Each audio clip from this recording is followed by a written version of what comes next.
He has a 1-1 count. That one's struck high. Left side. That one's going. That's out of here off the lights. You have to be kidding me.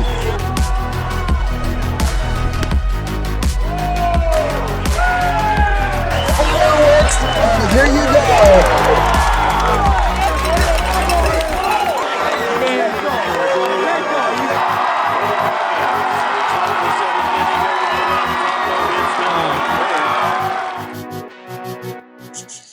Welcome in, everybody. BFB, or Baseball for Breakfast, episode number 4. My name is Cade Niston, joining you this morning.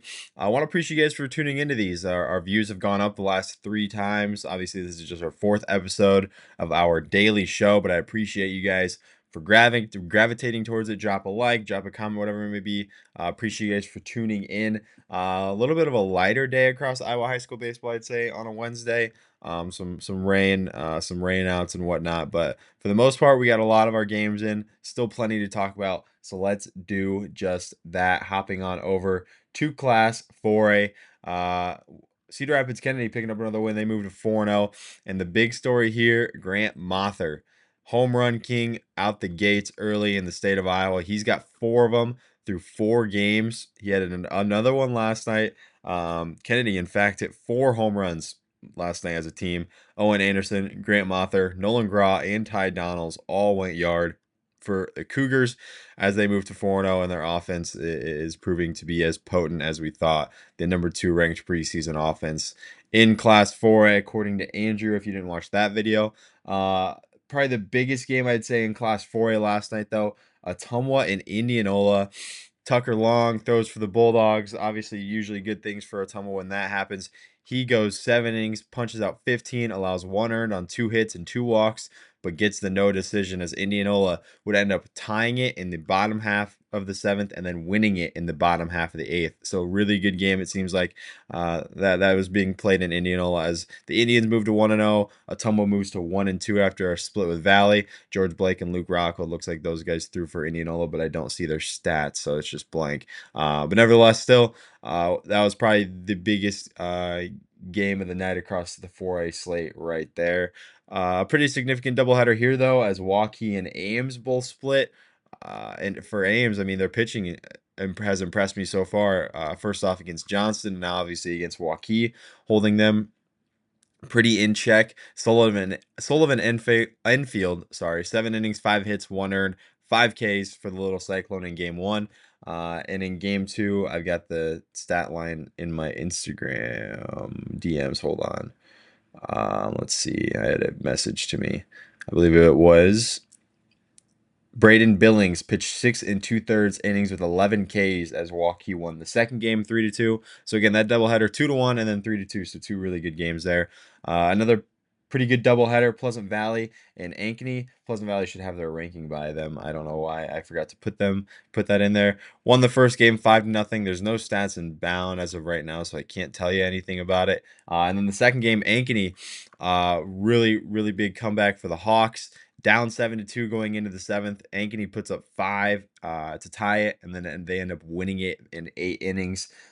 So a huge upset there. One of the bigger ones I've seen on bound so far this season, as Ankeny moves to 1-1, and PV does as well. Southeast Polk picking up a win 8-4 over Des Moines Roosevelt. Fort Dodge, a doubleheader sweep over Des Moines North. Mason City, an 11-0 win over Charles City, and Muscatine picking up a 4-3 win over Iowa City West. So pretty light day as far as ranked Class 4A teams go. But nevertheless, still some good action as we move on over to Class 3A as the game of the night. Western Dubuque and Beckman Catholic, 2 state championships from last year on the same field, and Western Dubuque reigns victorious. Tons of hits, 13 hits for Western Dubuque. Goodman had 3, Colin Coyle had 2, Colin McDermott had 2, Clayton Lindecker had 2, Aaron Kraft had 2. This team obviously put up a ton of runs. Brett Harris, 4 innings, 7 hits, 4 earned, and 1 strikeout. And in relief, Tanner Anderson, he entered and threw 3 innings, no hits, 1 run that was unearned, and 5 strikeouts. As again, Western Dubuque picks up a win, 15-6 to start their title defense. Beckman Catholic, obviously, too, a really, really good squad. Can't knock them any for that. Beckman or Western Dubuque put up 7 in the first 2 innings, and from there, the route was kind of on. Moving on in Class 3A, Waller Catholic bounces back after a walk-off loss last night, and they get a win, 5-4 over Dubuque Hempstead. Let's see what happened there. It looks like that one went 9 innings, according to Bound. Waller Catholic ended up down 1 going into the bottom of the ninth, and they put up 2 and win it against the Mustangs. So a good win for Waller Catholic there. The ranked team, 2 ranked teams did fall in Class 3A. One of them being Solon, fell to Bettendorf 5-1, and then Clear Creek Amana moving to 0-2. They lost to Pella as well. Benton, a team that was right on the outside of our poll, won 13-2 last night over Union. Boone looks impressive again. They won 13-2 over Norwalk. Carlisle blanks Grinnell, wins that one 12-0. And Denison, let's see what I got here. This was a 6-7 final. We'll see if anything crazy happened. Yeah, Denison down 6-2. Heading into the 7th, they put up 4, down 6-3, sorry, heading into the top of the 7th. They put up 4 and then blank Storm Lake in the bottom half and win that one 7-6. So a 4-run comeback for Denison Schleswig as they moved to 2-0 on their 2024 campaign. Heading over to Class 2A, the big one here, ADM and Van Meter. ADM finds a way to get it done. That final score was 6-1. It's not inbound, but I believe I was sent a tweet about that being the final score. So I've got no stats from that, but ADM picks up a win over number 3 in 2A Van Meter. Mid Prairie gets their season going. They win 8-0 over Davenport West. Pleasantville gets a really impressive win over 1A number 11 Bishop Garrigan. That one was 10-1. Lawton Bronson 11-5 over Trinity Christian. And Des Moines East and Roland Story split a doubleheader right there, 16-4 and 11-1. And Clear Lake gets a win over 2A's New Hampton and the Chickasaws. Moving on to Class 1A, where it gets even lighter. I will say before we get going, Don Bosco, their score was not in last night when I was doing this graphic. They did end up winning 7-6 over Albernet. So although that's not on here, it should be. They're down 6-5 heading into the top of the 7th. They get 2 runs in that final frame, and they get 3 outs to end it and end up winning. So Don Bosco, preseason ranked pretty highly, I believe number 6 around there. They get a win to start their season. Newell Fonda and Remsen St. Mary's, though, kind of the game in Class 1A, the only game that had 2 ranked teams in it. This was a 1-run game, really good game. Obviously, Danon Lux, 4 innings, 2 hits, 5 Ks for Remsen St. Mary's. Looks like he did get the start and the win. Dalton Klein, Landon Waldschmidt, and Hunter Pick all came in relief. Again, as Remsen St. Mary's, and the preseason #1 team in Class 1A picks up a 6-5 win there. Linville Solely looks good in their opener, 13-0 win over Collins Maxwell. Martinsdale St. Mary's, they get a huge ranked win over ranked Moravia. That one was 7-6. I'll pull that one up quick.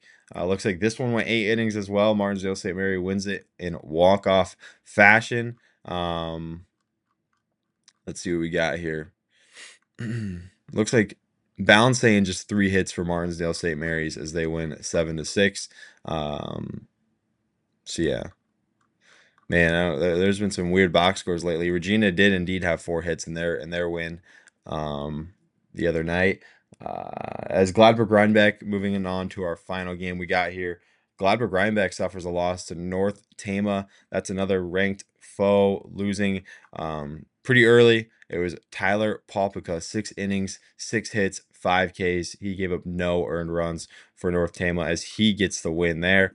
So yeah, pretty light day across Iowa high school baseball, but as you know, we still got plenty of stuff to talk about. Heading into tonight, though, as I look forward, as I pull up May 16th, 2024 on Bound, more action tonight, way more action tonight. Let's see as I scroll down and mention what kind of tips its cap to me. Regina and Assumption, as Assumption gets their night going.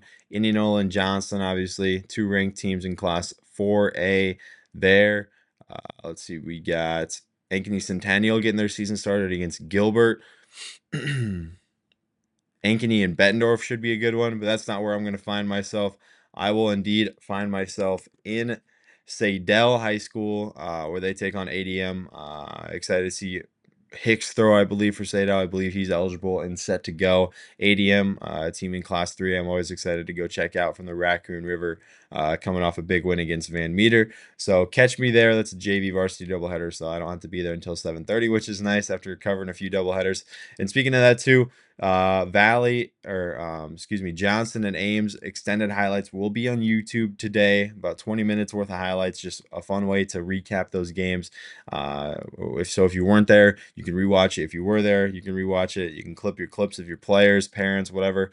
Feel free to screen record it and take those clips off and post them. Appreciate you guys for tuning in, and I'll catch you guys tomorrow.